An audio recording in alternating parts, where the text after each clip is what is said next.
¿Qué tal? ¿Cómo están? Buenas tardes, bienvenidos, bienvenidas, estimados compañeros, compañeras, auditores y auditoras, seguidores y seguidoras fieles, acompañantes de Nuevo Mundo Patagonia en la 104.7.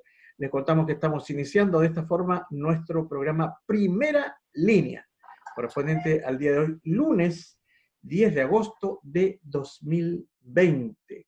Nuestra ciudad nevada, con precipitaciones de agua-nieve primero en la madrugada, luego ya derechamente de nieve en las primeras horas de la mañana, eso de las 7, 8 de la mañana, algunas precipitaciones intermitentes de nieve durante la tarde, no se ha acumulado nieve, pero sí la temperatura no ha subido de los 0 grados, es la realidad que nos circunda desde el punto de vista climático aquí, cuando estamos comenzando nuestro programa Primera Línea correspondiente al día de hoy, con doña Natacha Alarcón, compañera, querida compañera, ¿cómo está? Hola. No te escucho, Nati. Y la Natacha tiene prendido su micrófono, pero no lo escuchamos, no lo probamos adelante. ¿Eh? Don Fernando Bamonte, sí, vamos a probar su audio. ¿Cómo está, don Fernando? ¿Cómo están esas actividades del mundo de la educación? Hola Natacha, Dalibor y hola Claudio, ¿todo bien? Y don Dalibor, ahí le vamos a preguntar algunas cosas a Dalibor hoy día. ¿Cómo está, don Dalibor? Muy bien, buenas tardes a todos y todos, todo bien. Ya, perfecto. Oiga, doña Nati, ahora sí, ¿no? A ver. ¿Me escuchan? Sí, ahora sí, perfecto. ¿Cómo estáis, Nati? Ya, súper. Bien, súper bien. Aquí con harto frío, pero bien. Sí, bueno. Estamos en Magallanes, a no olvidarse. Exacto. Bueno, varios temas han precedido este día lunes y también esta semana que comienza. Y vamos a pasar a revista, son temas, por supuesto, a nivel nacional y también a nivel local. Bueno, vamos a ver, entonces vamos a partir a nivel local y vamos a partir a propósito para que no se nos olvide, preguntándole a don Dalibor Eterovich y también inmediatamente dejar plantear la pregunta para Fernando. Hubo una declaración de todos los partidos políticos de oposición, menos el Partido Comunista a nivel regional, criticando la actitud irresponsable del Ceremi de Educación, quien habría viajado fuera de la zona por razones personales y algo así como el día miércoles de la semana pasada habría vuelto inmediatamente a la ciudad sin guardar cuarentena, sin mayores resguardos, inmediatamente se habría incorporado a su trabajo de oficina. Esa es una crítica dirigida hacia el Ceremi que de alguna manera hace alinearse a la oposición regional, Democracia Cristiana, Partido Socialista, PPD y Convergencia Social. No los partidos de Unidad por el Cambio. ¿Qué pasó, don Dalibor Eterovich? Cuéntenos. Sí, la verdad es que yo me enteré también por los medios de comunicación de la declaración. Nosotros no hemos formado parte de esa construcción, digamos, ni siquiera conocíamos el hecho en detalle, digamos, hasta el día de hoy. En la misma declaración se solicita al Servicio de Salud que investigue, que se tomen las medidas, se emplaza al intendente, pero en definitiva nosotros también desconocemos los antecedentes, no nos consta que el Ceremi haya hecho o no haya hecho lo que se dice, así que no hemos mantenido totalmente al margen de aquello, digamos. Más allá de eso, digamos, hay bastantes temas importantes que plantearle a la autoridad regional en las cuales están al debe, digamos, y el manejo de la pandemia en muchísimos aspectos, máxime ahora con este rebrote. Así que sería muy grave que los servicios públicos estuviesen trabajando, que el Ceremi está haciendo labores de oficina con sus funcionarias y funcionarios de manera normal. Sería otro elemento que confirmaría esta ausencia absoluta del gobierno regional.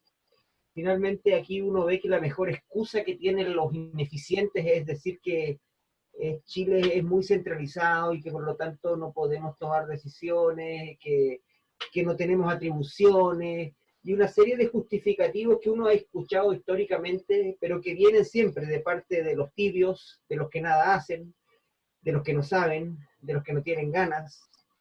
Y en este gobierno hay mucho de eso. Entonces, yo creo que va por ahí la cosa, más allá del comportamiento de una autoridad puntual, digamos que, como digo, puede ser muy grave si se confirma todo aquello, pero aquí hay temas mucho más graves. Don Fernando Bamonde, ya derechamente en el tema de educación, bueno, tengo entendido que esta no es la única crítica que se le hace al Ceremi de Educación a nivel local. Hay varias otras situaciones que se han dado y que están allí como internamente y que no se han abordado públicamente por el gremio del Andime, pero hay descontento claramente con la función de este Ceremi, con el rol que ha cumplido hasta ahora. Y yo quisiera a eso agregarle la situación ya a nivel nacional de lo que fueron estas declaraciones del ministro de Educación, que sacaron una réplica inmediata del presidente nacional del Colegio de Profesores, Mario Aguilar, donde dice que el ministro se pasó de la raya, porque efectivamente se califica algo que el Ceremi local igual pareciera que tiene como en carpeta una suerte de obsesión, ¿ah? Por la vuelta a clases, ¿no? Cuando nuestra comuna está presentando un rebrote con características tanto más graves que la última, que la primera vez que se presentó, que tuvimos, perdón, cuarentena aquí en Punta Arenas. Estamos hablando de que al día de ayer se reconocen, o el día de hoy, 56 nuevos casos, ¿ah? Yo diría, en un día es un récord en relación a lo que habían sido en los peores tiempos de la pandemia aquí en Magallanes. Sin embargo, con esta faramalla de volver a clases en la escuela de Puerto Harris, en Isla Dawson, en Cameron, y permanentemente insistiendo con los apoderados que van a volver los cuartos medios, el Ceremi como que quisiera él consagrarse como el Ceremi en la historia de esta pandemia, que fue el que logró vencer al COVID abriendo los colegios. Una situación similar en esta obsesión de mono porfiado es la que a nivel nacional presenta el ministro todas las veces. Habla de la vuelta a clase, la vuelta a clase, la vuelta a clase, más allá de ya como en un tono majadero, y critica a los profesores, que parece que los profesores por flojos no quieren volver a clase, que como que les gusta este escenario de la pandemia, etcétera, etcétera, lo que ha ocasionado fuertes críticas de todos los sectores y también del Ministerio de Educación. Don Fernando. Mira, la situación tiene dos aristas y la primera es la que quisiera abordar y la segunda es la que tú estás consultando puntualmente. Y por las palabras de Dalibor, como presidente regional del Partido Comunista, obviamente el Partido Comunista no fue considerado para formar parte de esta declaración, ni siquiera fue consultado. Lo que ameritaba a lo menos solicitar que se investigue esta situación puntual, pero recordar algunas cosas. Parece que Convergencia Social, y voy a hablar particularmente de ellos, tiene ningún problema para hablar con los partidos de la exconcertación, toda vez que a nivel nacional y a nivel local siempre han sido muy críticos de lo que fue la exconcertación. Nosotros hace unas semanas atrás, como Partido Comunista, hablamos con ellos y ellos nos llevaron netamente al terreno electoral. Nosotros le propusimos de antemano, antes de pasar a discutir cualquier cosa de orden electoral, que somos un partido nacional y por lo tanto respetamos acuerdos nacionales y no vamos a estar adquiriendo acuerdos locales en función de que existe una línea política nacional. Nosotros los llevamos básicamente al terreno de que ellos tienen un concejal en la comuna de Punta Arenas y tienen un diputado del distrito y el rol fundamental tanto del concejal como del diputado, estamos hablando de Arturo Díaz y de Gabriel Boric, era fiscalizar los actos de gobierno y por lo tanto los actos de gobierno local. Ellos desconocían que parece que el concejal y el diputado poseían estos roles, porque pasan situaciones en el ámbito educacional relativo a la Corporación Municipal de Educación, donde el concejal nunca ha abierto la boca. Ocurren cosas hoy día en el gobierno regional de esta naturaleza y de una naturaleza mayor, y el diputado Boric nunca hemos escuchado absolutamente nada. Entonces a mí me parece por lo menos simplista, si bien es cierto, hay que pedir una investigación respecto a la responsabilidad como autoridad que tiene este Seremi de Educación del cumplimiento o no de las normas, hay que investigar y en eso hay que ser serio. Pero no nos parece contraproducente que Convergencia Social pueda hablar con unos para denunciar ciertos hechos en circunstancias que cuando los combinamos y los emplazamos a que su concejal y su diputado cumplen el rol por el cual fueron electos, sencillamente no lo hacen y están en silencio frente a las temáticas regionales y locales que a ellos le competen. Lo segundo, claro, yo entiendo que el Seremi obedece también a un lineamiento nacional del Ministerio de Educación que pone sobre la mesa la idea de un retorno a clases. Algunas comunas rurales, a mí no me consta, han solicitado volver. Este es un acuerdo entre Subsecretaría de Educación, el Seremi, imagino que está también involucrado, con los alcaldes de estas localidades, que da la casualidad dos cosas. Uno, que son todos alcaldes de derecha, y segundo, también en que se registran menos casos por las condiciones naturales de aislamiento, pero hay otras cosas que están aparejadas. Ahora, conociendo un poco la realidad de los establecimientos de la comuna de Punta Arenas y de Puerto Natales, no hay que regresar. Y de hecho sería bastante irresponsable de cualquier autoridad, y particularmente las autoridades educacionales, estar llamando a un regreso a clase donde las condiciones sanitarias no están, donde las condiciones de infraestructura no están, y principalmente que sea la voluntad de los padres apoderados de enviar a sus hijos a instalaciones que den todas las garantías para desarrollar clases que sin duda no van a ser normales. Este año ya no fue normal, pero sí implica que con el receso de las clases, por lo menos se tiene a salvo a los niños, no solamente de estar en la escuela, sino del transporte público, a los profesores, a las familias que pueden estar sometidas a la pandemia.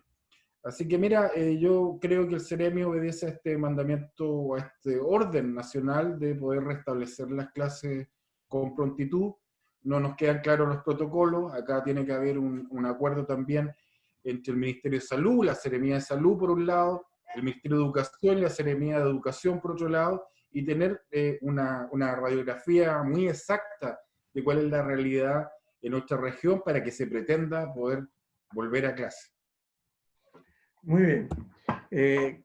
Vamos a conversar con Natacha Alarcón. También siempre a nivel regional estamos, después de haber vivido, después de harto tiempo, saliendo de una curiosa cuarentena del fin de semana, y que deja como resultado, como decíamos al principio, un alarmante número de 56 nuevos casos el día de hoy. Es decir, tuvimos cuarentena sábado, tuvimos cuarentena domingo. Nosotros sabemos que los casos en el tema del COVID no son automáticos de un día para otro, hay una incubación al menos de 48 horas. Y también sabemos que las cifras que se entregan no son cifras inmediatas. O sea, cuando se habla del número de infectados el día de hoy, la verdad es que se está hablando en la práctica de una fotografía de 2 días atrás, y además existe una práctica de entregar por parte de las autoridades regionales, de haber ido entregando una cifra parcial del número de infectados, que es prácticamente un 50% menor a la cifra real. Es decir, si se está reconociendo formalmente 56 infectados, estaríamos pensando que lamentablemente estamos sobre los 100 casos de infectados. Y esta medida de una cuarentena de fin de semana nos recuerda, Natacha, estas cuarentenas dinámicas que tanto mal, tanto daño hicieron en Santiago, que también son cuarentenas parciales en el fondo, que no apuntan a resolver el tema de fondo. Cuando en Santiago se decretaba cuarentena separado por una avenida, ¿eh? En la misma comuna, en la avenida al frente estaban en cuarentena, en el lado oriente no estaban en cuarentena. Aquí el sentido cuesta entender esto de que de evitar o decretar cuarentena los fines de semana, pero sin embargo durante la semana parece que para que la gente salga a trabajar, para que salga a hacer una vía 100% común, porque es lo que está pasando acá.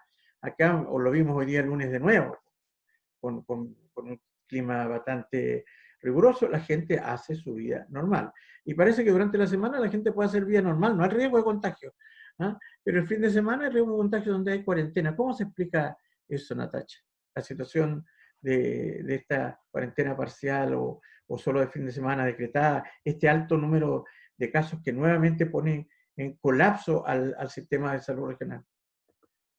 Sí, Claudio, la verdad es que no solamente estas cuarentenas de fines de semana son inexplicables, sino que todas estas medidas que ha aplicado el gobierno en este plan paso a paso es bastante inexplicable, bastante retrasado de alguna manera, en el sentido de que, por ejemplo, en Punta Arenas la cantidad de casos que hay día a día, la verdad es que es sorprendente, porque como tú señalabas, empezamos con 30, vamos en 40 y tanto, hoy día fueron 55 casos, vamos subiendo exponencialmente, y esos casos van contagiando, si los tomamos como 55 casos o 40, van contagiando por lo menos a 3 o 4 personas más, mínimo. Por lo tanto, la cantidad de casos que hay hoy día podría ser dramáticamente mayor.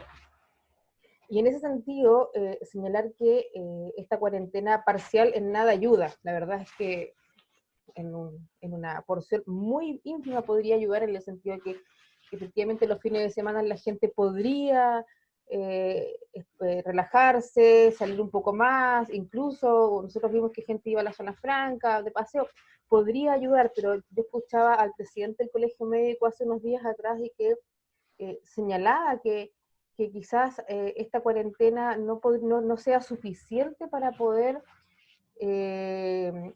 para poder detener este aumento de casos en Punta Arenas. La verdad es que las autoridades están tomando decisiones bastante atrasadas. Vamos a llegar a un colapso, como tú señalabas, del sistema de salud. Y además, en estas medidas, ¿en qué culpan a la gente?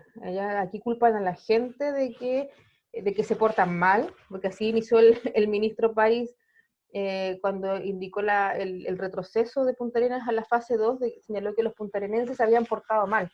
Y acá no son los puntarenenses los que se han portado mal, ha sido el Estado, ha sido el gobierno, han sido las empresas, incluso LAN, que trae a todos sus pasajeros hacinados con aviones llenos, a trabajadores que cuando llegan no hacen cuarentena, no los obligan a hacer cuarentena porque se supone que vienen con un examen de COVID, de PCR, antes de subirse al avión o unos días antes. Y ellos podrían perfectamente contagiarse en el avión y contagiar a más personas, y qué es lo que ha ocurrido en definitiva. Por lo tanto, son estas medidas que se aplican a las empresas las que no se han efectuado por el gobierno en este afán de que la economía se reactive. Y en este afán también han perjudicado a la población, porque no solamente Punta Arenas está aumentando de casos, sino que también Porvenir, en este fin de semana se detectaron algunos casos. La verdad, hoy día yo escuchaba también a la alcaldesa de Porvenir que señalaba que por lo menos habían 8 a 15 casos detectados, y eso significa que también son más. Por lo tanto, igual ellos estaban entrando en esta premura de pedir cuarentena, porque en un clima frío como está viendo ahora en Punta Arenas, esto es gravísimo, ¿ya? Porque no solamente van a haber casos de COVID, sino también otro tipo de situaciones que van a hacer colapsar la urgencia de nuestro hospital. Y vamos, y hacer solamente una comparación, ¿eh? En Madrid yo estaba leyendo hoy día están en este rebrote, ¿ya?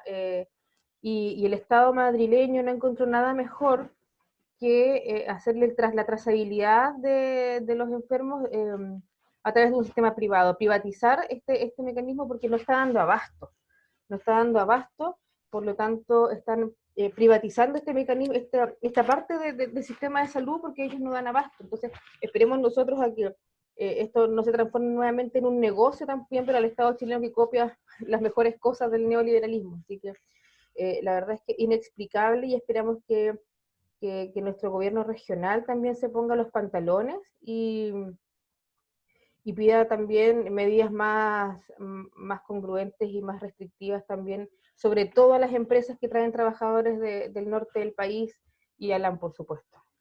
Eso, Claudio.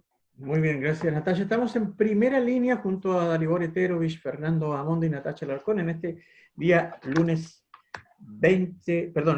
10 de agosto de 2020. Nos pueden seguir en la 104.7 en el dial FM, también en el www.nuevomundopatagonia.cl y a través de nuestro fanpage de Facebook y en nuestro canal de YouTube.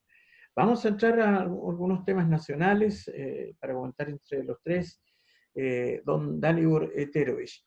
La verdad es que el discurso más insignificante, el discurso público, la cuenta pública más insignificante de la historia que diera hace un par de semanas ya el presidente de la República, que prácticamente sus ecos se dejaron, no alcanzaron a durar más de 24 horas. Uno de los temas que él anotó con gran pompa era el famoso bono de la clase media. Este bono de los 500.000 pesos, que además fue una de las banderas que enarbolaran prácticamente todos los parlamentarios de derecha, para oponerse como la gran medida salvadora de la clase media, para oponerse al retiro del 10%. Sin embargo, cuando la ley se publica y cuando ya se comienza a ejecutar, a implementar esta medida, nos damos cuenta que, como todas las medidas del gobierno, traen letra chica. Primero, aunque se dijo hasta el cansancio que era un bono de 500.000 pesos, ahora nos venimos a enterar de que es un bono de hasta 500.000 pesos. Es decir, si usted cumple con determinados requisitos, pues puede obtener un 1, un 10, un 20, un 30, un 40% de las 500 lucas, desde 50 lucas para arriba hasta llegar a 500 lucas, por un lado. Por otro lado está el hecho de la cantidad de irregularidades y de desaciertos, de desinteligencias cometidas por el propio Servicio de Impuestos Internos, que son quienes tienen que implementar este bono, a tal punto que en los primeros días no había la plataforma sin ningún respaldo, con tal que tú dijeras que efectivamente en el mes pasado no había recibido ingresos, la plataforma te habilitaba para obtener el bono. Y hubo mucha gente que quedó habilitada y que ahora el gobierno está pidiendo devolverlo, con todo lo que ello implica. Pero además, cuando vemos los requisitos para obtener este famoso bono, entre otros, son fundamentalmente todos en relación al estado financiero de las familias o del jefe de hogar al que opta del año 2019, cuando el año 2019 no había pandemia. Entonces, absurdo un bono COVID con antecedentes del año 2019, cuando en el 2019 no había COVID. Y como remate, entre las tantas medidas, que efectivamente para evitar el tema para mantener, digamos, algunas medidas sanitarias y no atiborrar de gente que va de manera presencial al Servicio de Impuestos Internos, en la mayoría de las provincias, también en Santiago, se han habilitado escuelas para hacer la consulta y para hacer los trámites. donde efectivamente, yo lo digo porque en el colegio en el que yo trabajo está habilitado como centro de atención para el famoso bono de la clase media. Hoy día, si bien se entregaron 120 números, circularon entre las 9 y la 1 de la tarde más de 500 personas, ¿no? Cuando veníamos saliendo de una cuarentena de fin de semana, ¿no? Todas estas desinteligencias a propósito del famoso bono de las 500 lucas. ¿Cómo lo ve usted? Oiga. Se ve negro el panorama, compañero. Mira, tiene mucho que ver esto con lo que comentaban ustedes anteriormente respecto de incluso el alza de los números en la pandemia en Magallanes. Tiene mucho que ver porque finalmente, claro, como tú dices, el discurso del presidente fue un discurso tal vez el más insignificante de la historia de las cuentas públicas, pero lo que había ahí también era un discurso malogrado, un discurso que no alcanzó a nacer, incipiente, de ideas breves, sin contenido, mezquino. Entonces daba cuenta de un gobierno en esas condiciones. Y en ese contexto anuncia el bono de las 500 lucas, le pasa de taquito el cacho al servicio de impuesto interno, que es un servicio que no tiene absolutamente nada que ver con la entrega de ayuda social y de bonos, más allá de que maneje algunos datos, pero los maneja para otras cosas y en otros tiempos. Perfectamente se le pudo haber ocurrido a este señor que fuera el MOP o el Serviu el que entregara el bono, digamos, porque se le pasó por la mente. Entonces, aquí no hay una política pública, no hay una política de Estado respecto de cómo enfrentar la pandemia. Esto se parece de alguna manera al censo de Piñera, cuando hace pebre al Servicio Nacional de Estadísticas, digamos, al INE, y lo deja como chaleco de mono, porque se le ocurre hacer un censo trucho. Entonces, finalmente, la conducción política de esto tiene al país hoy día con el agua hasta la pera nomás, y hasta la pera nomás porque apareció el 10%. 10% que no tiene nada que ver con la política del gobierno respecto de la pandemia.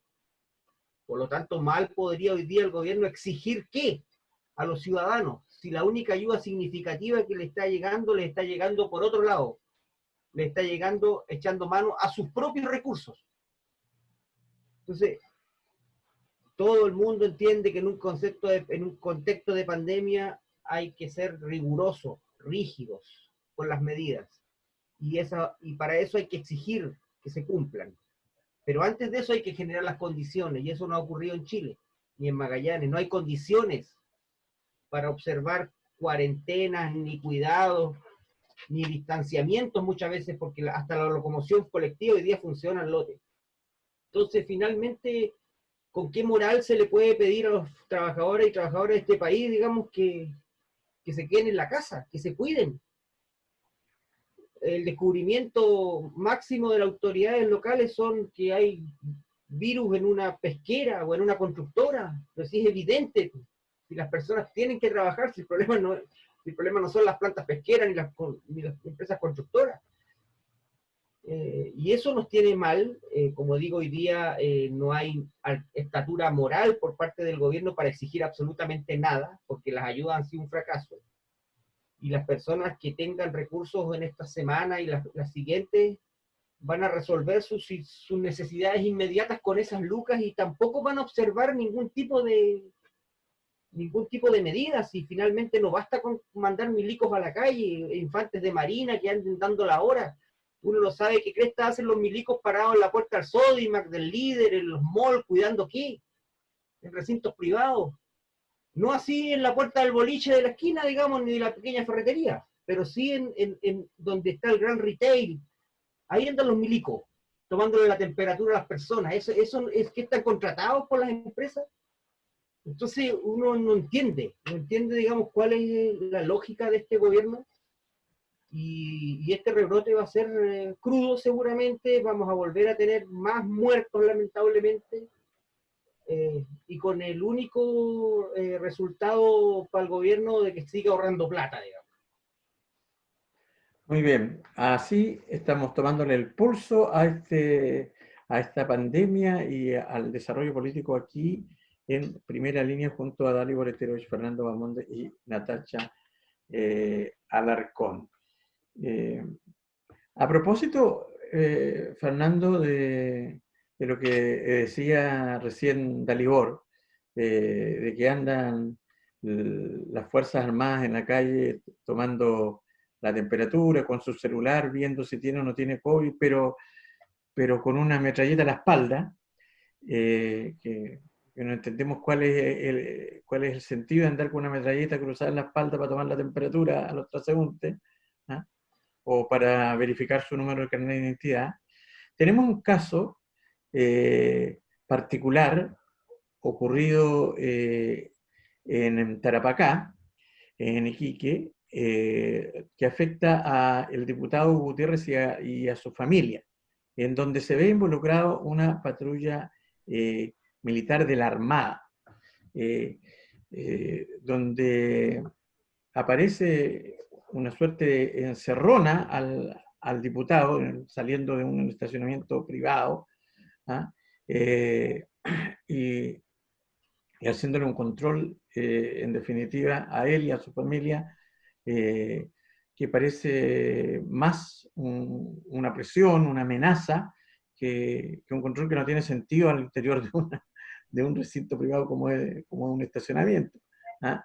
Y que finalmente es filtrado a través de militantes del Partido Republicano, de Juan Antonio Kast, a las redes sociales, pero que según el testimonio de quienes estuvieron allí, fue grabado con estas cámaras SD que llevan en los hombros, en el pecho o en la frente los propios efectivos de las Fuerzas Armadas. Ellos lo filtraron, en definitiva, ¿ah? Sobre esto, el Partido Comunista saca una declaración exigiendo que se aclare esta situación, que se investigue. Aquí no es el primer hostigamiento que sufre el diputado Hugo Gutiérrez. Recordemos que está con una acusación en el Tribunal Constitucional, donde se pide su desafuero y su destitución, ¿ah? Por haber publicado los dibujos de unos niños que, según quienes los acusan, incitan al odio y además lo acusan de haberse tomado un regimiento, y entre otras cosas. Esto sumado a una serie de otras amenazas y de hostigamiento por parte de sectores ligados a las Fuerzas Armadas y a la ultraderecha hacia el diputado Gutiérrez. ¿Tu opinión sobre estos hechos? Mira, Claudio, esta no es una situación nueva, ¿eh? Recordar que con anterioridad y recientemente también le ocurrió a Daniel Jadwe algo bastante semejante, muy parecido, y que estuvo vinculado a un personal civil del ejército.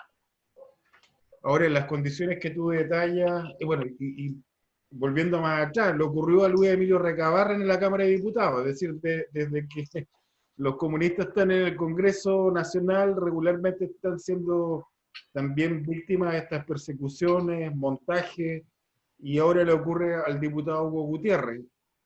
Y acá hay que esclarecer una serie de hechos que han ocurrido hace bastante tiempo, y llama la atención regularmente cuando se emplaza al Partido Comunista a condenar la violencia, y claro que se condena, pero estos hechos regularmente tampoco quedan esclarecidos, se diluyen en la nebulosa, y así un montón de situaciones que han ocurrido bastante extrañas en la sociedad chilena.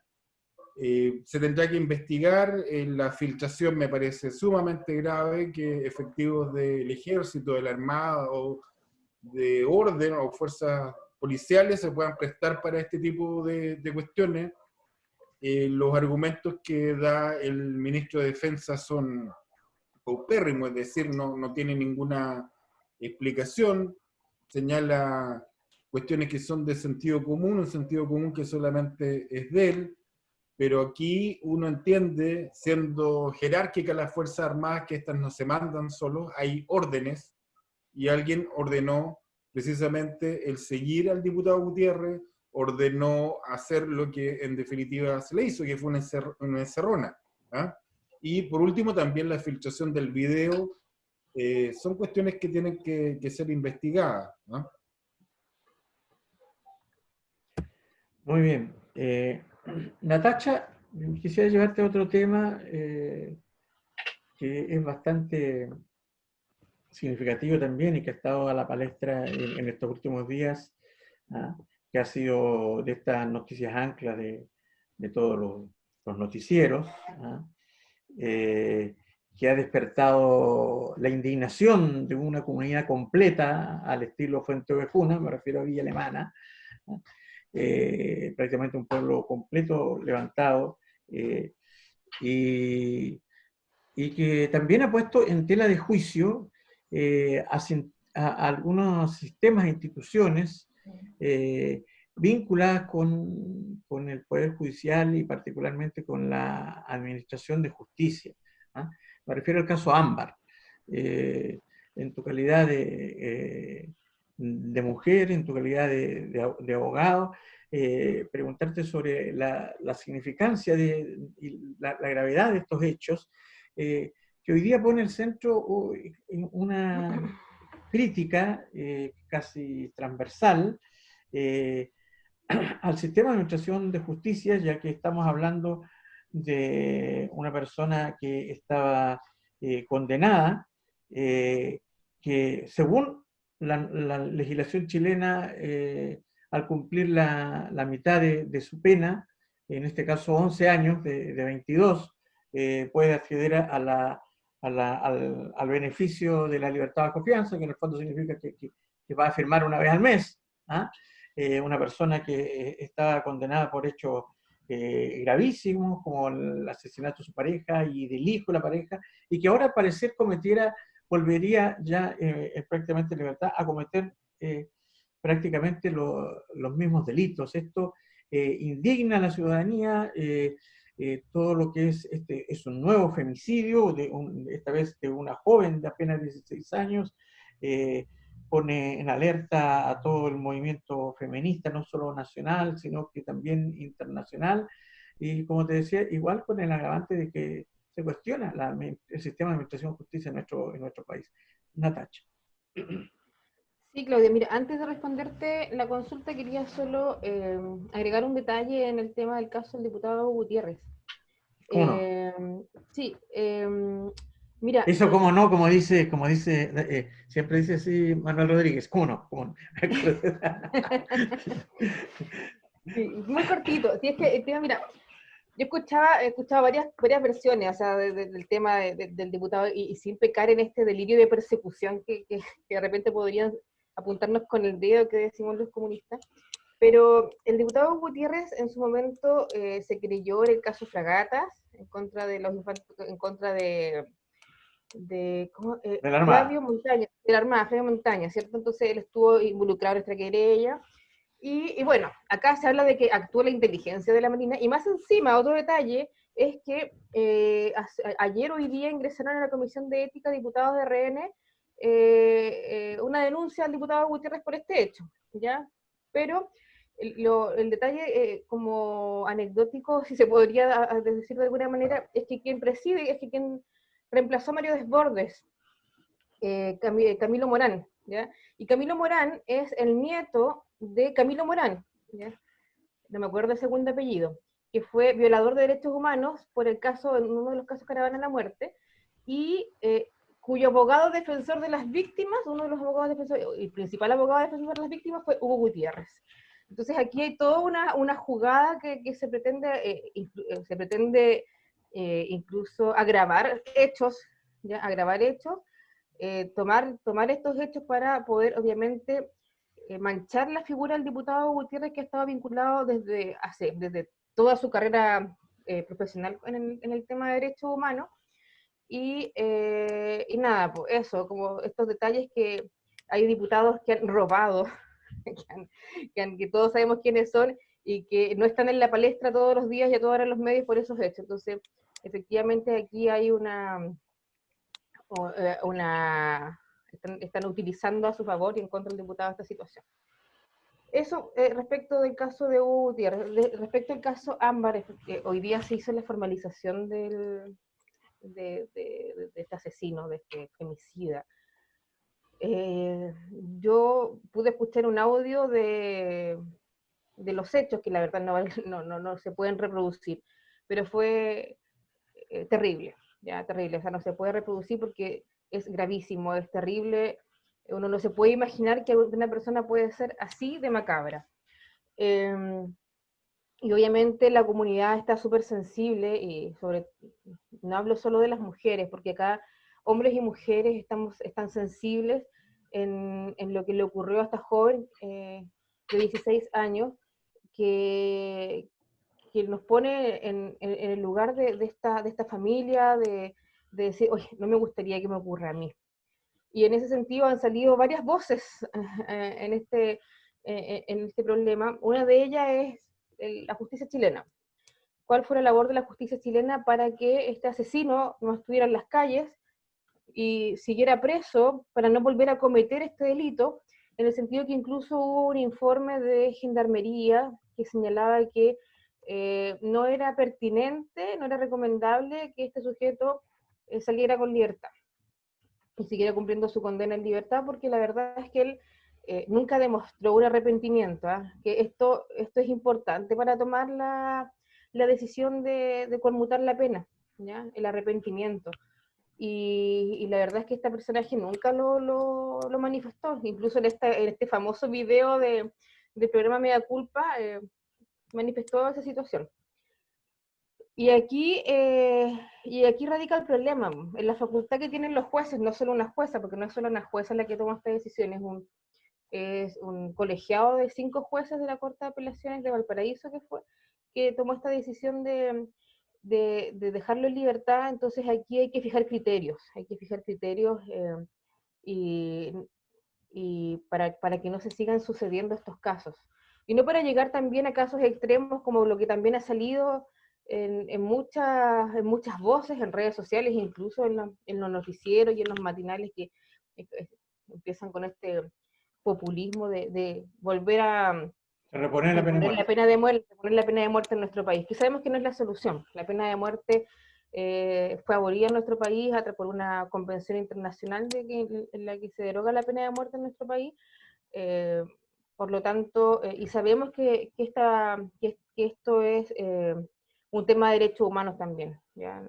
Por lo tanto, a mi parecer esa no es la solución. La solución es restringir más la decisión de los jueces y colocar y también ciertos criterios y colocar más criterios en la posibilidad que tienen de dejar en libertad a ciertos asesinos como este señor que no recuerdo ya su nombre, prefiero no acordarme en todo caso, Bustamante creo que era el apellido.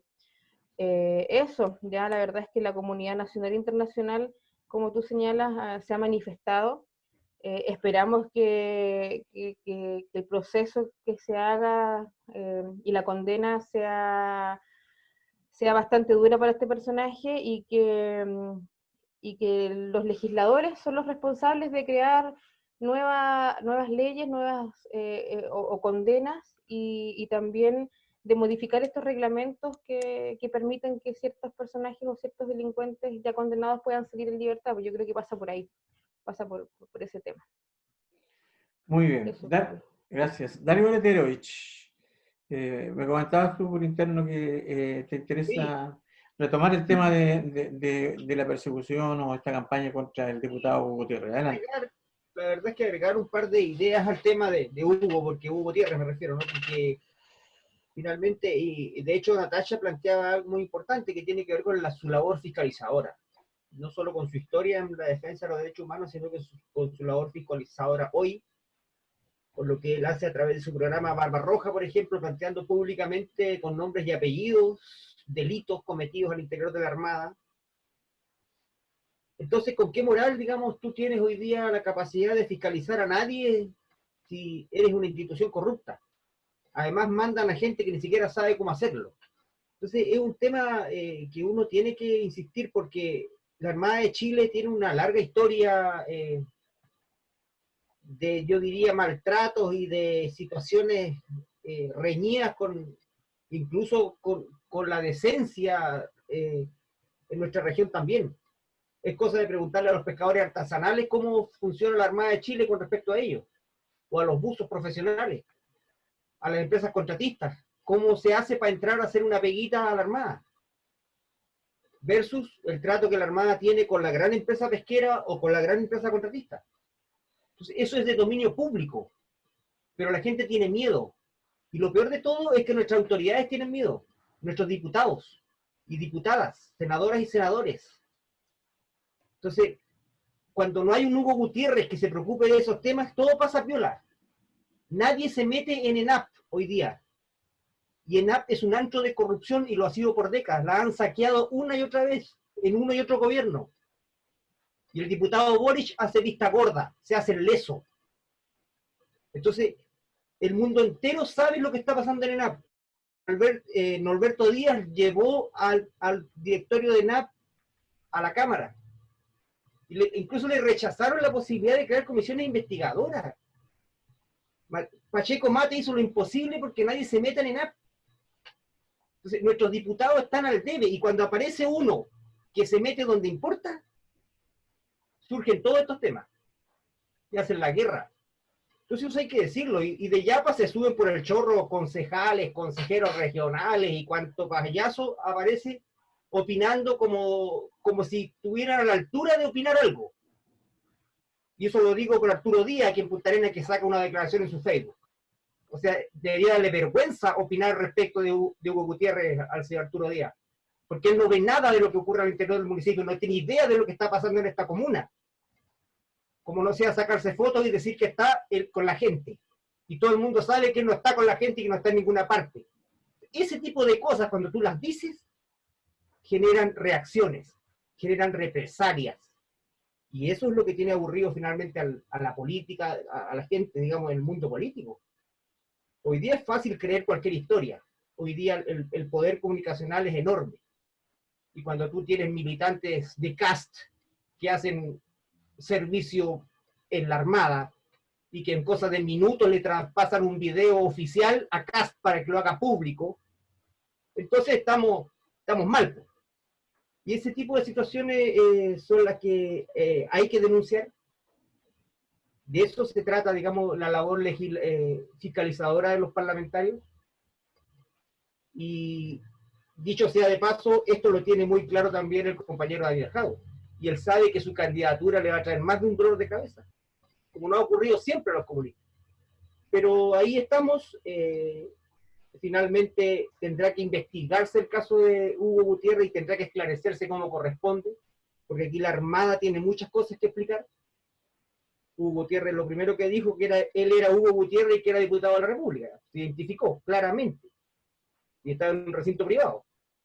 Entonces, creo que aquí hay muchas cosas que definir, pero es bueno también decir que hay que tener todos los antecedentes, hay que entender en qué contexto se ocurren estas situaciones, porque hay toda una máquina operando de parte del gobierno de la derecha hoy día, un gobierno agotado, terminado, pero que lo peor que le puede ocurrir, digamos, a este gobierno es finalmente ver que posiciones de izquierda avanzan, ideas de izquierda avanzan, el modelo tambalea y cojea, la AFP retrocede, y eso lo van a combatir con todo lo que tienen.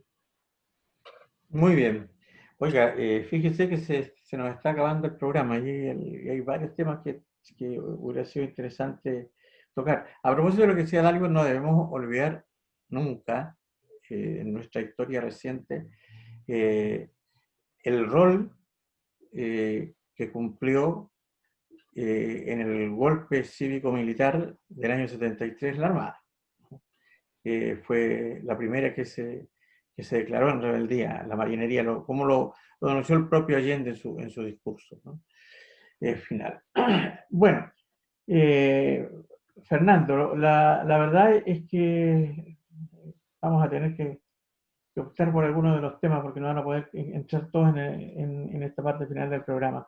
Pero yo quisiera hacer una pequeña, que pudieras tú hacernos alguna pequeña referencia a la situación en la que estamos nosotros viviendo. Preocupa bastante. Estamos a 15 días a 15 días de que se inicie, estamos hablando de hoy día es 10, el 25 de agosto, la propaganda oficial para el plebiscito.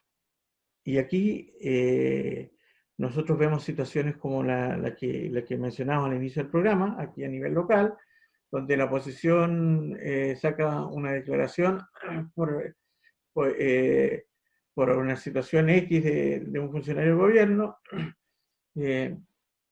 donde, donde no se invita, no se conversa con el Partido Comunista, donde pareciera que las conversaciones entre la oposición se agotaron en el tema del 10%, y hoy día seguirían corriendo por carriles diferentes 4 propagandas de la oposición, 4 franjas para enfrentar el tema tan importante y que requiere efectivamente tal nivel de acuerdo como enfrentar este proceso constituyente, que es además una demanda instalada por el pueblo y que si no se trabaja adecuadamente puede ser una verdadera farra política. ¿Cómo es esta situación cuando estamos contra el tiempo? Y por otro lado, toda la campaña, que sí parece activa, no solo en las calles, con el apoyo de carabineros, en las principales plazas del país, de la derecha, la ultraderecha y la campaña del rechazo. Pero la campaña del apruebo pareciera estar durmiendo el sueño de los justos. Mira, por una parte, sí, por una parte lo señalamos en su momento, y que la unidad en función del 10% iba a ser algo circunstancial y pasajero, debido a que una vez que comienzan a aparecer algunos nombres para la presidencial, comienza también esta dispersión y esta crítica a las distintas cartas, particularmente esta carta ciudadana que ha nacido del apoyo popular, que estamos hablando de la figura de Daniel Jadwe. Entonces es obvio hoy día que el apetito electoral, que es lo que mueve regularmente a gran parte de los partidos políticos, no todos, pero gran parte de los partidos políticos, los mueve el apetito electoral y el mero electoralismo, porque no sabemos hoy día qué es lo que ofrece al país y a la sociedad algunos partidos políticos que, independientemente que se declaren de izquierda, de centro, dentro de la oposición, no sabemos qué están ofreciendo al país. En circunstancias que hoy día, más allá del peso de lo electoral, y lo estoy llevando más allá de los cargos colegiados y unipersonales, estamos ante la posibilidad cierta de poder transformar el Estado de Chile, que es una de las grandes tareas que tiene una sociedad por delante. No es de extrañar que también en el gobierno este gabinete que se ha denominado del rechazo, que en efecto lo es, pero es un gabinete también que siembra todo su quehacer en función de esta tentación permanente que tiene la derecha ante una salida autoritaria. Quiero recordar que lo que sucede en Estados Unidos a propósito de la persecución de afroamericanos. Quiero recordar que lo que con anterioridad ocurrió en Estados Unidos a propósito de esta eliminación de estatuas de aquellos que participaron de la guerra de secesión y que básicamente eran esclavistas, sobre todo en la zona sur, generó grandes enfrentamientos. Pero esto ocurre con la presidencia de un Donald Trump que es racista, es xenófobo, y estimuló también a que salieran del closet la ultraderecha, a las calles a disputar elementos que son simbólicos como los monumentos. Y este gabinete, que es del rechazo y que tiene un perfil autoritario, hace también y precede a esta salida del closet de la ultraderecha a la novena región.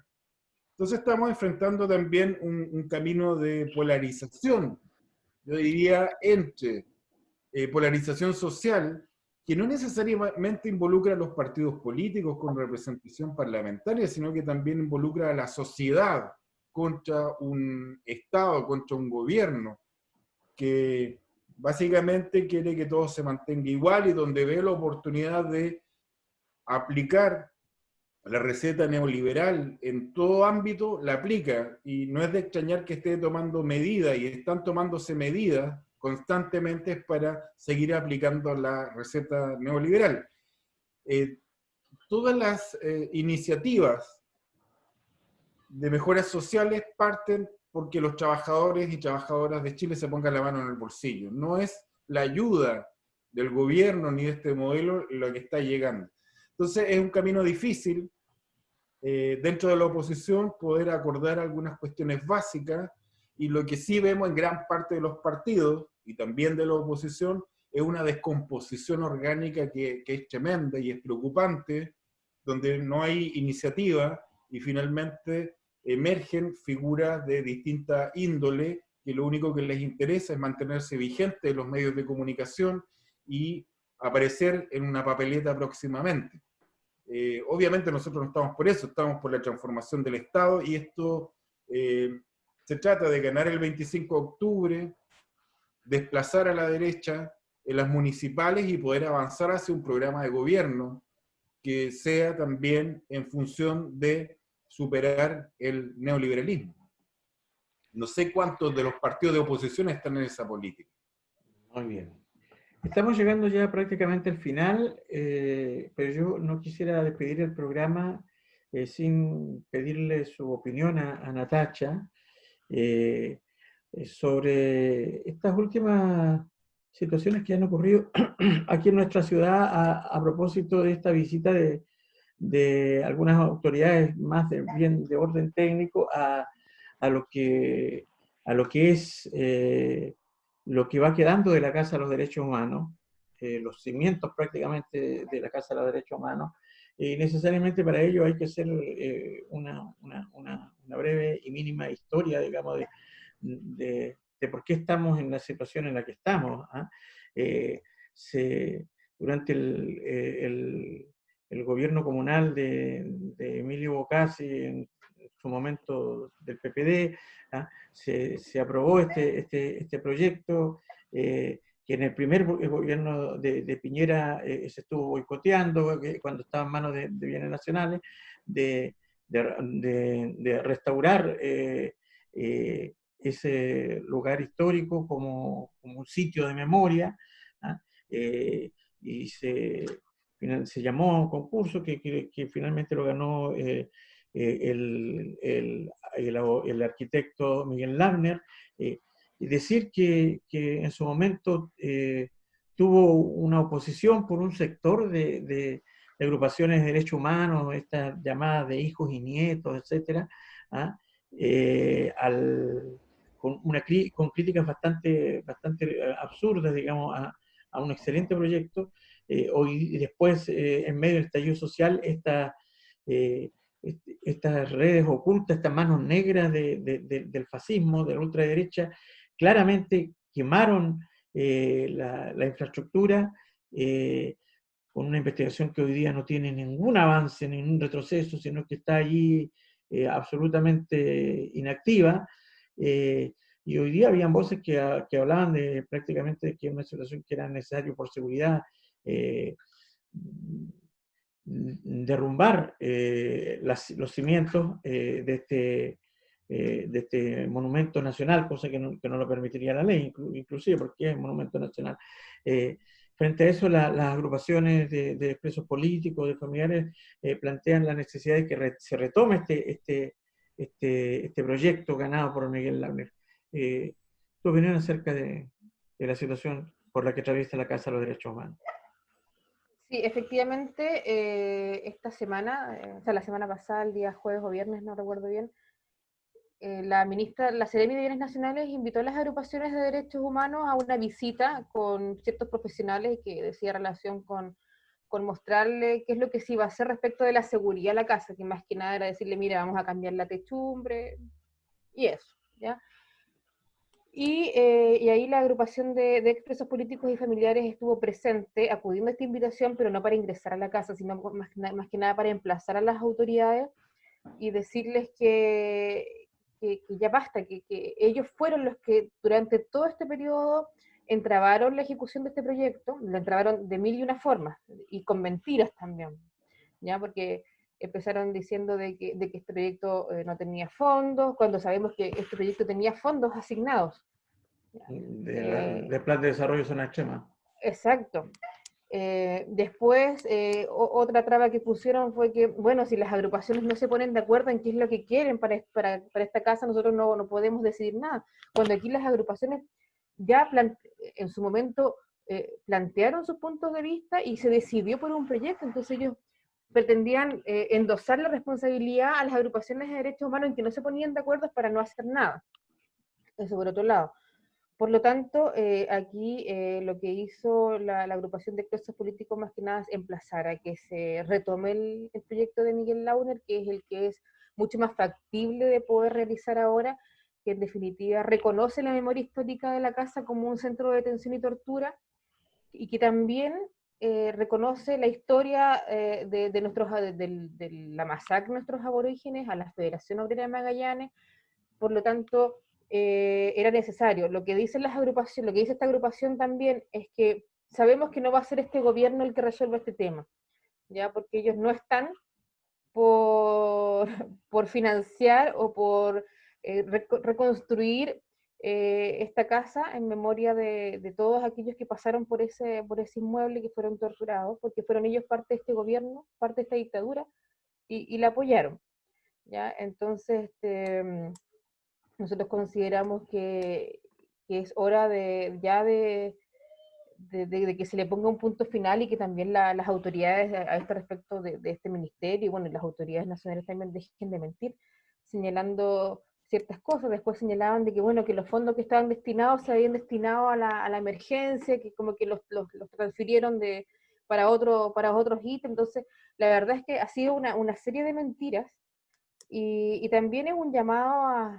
a las agrupaciones de derechos humanos que jamás en la historia de nuestra región todas han podido ponerse de acuerdo en ciertas situaciones como esta, ¿ya? La agrupación Hijos y Nietos, más otras agrupaciones, han un poco entrabado esta ejecución, señalando que ellos querían que se mantuviera tal cual la casa, ya, porque era un sitio de memoria, entonces no había que tocar nada, etcétera, etcétera, y ahora eso ya tampoco es factible, pues, no quedó nada, lo que hay que hacer es reconstruir. Por lo tanto, también es un llamado a que se sumen a esta batalla, a esta reconstrucción para tener este Museo de la Memoria y de los Derechos Humanos, ¿no? Que es un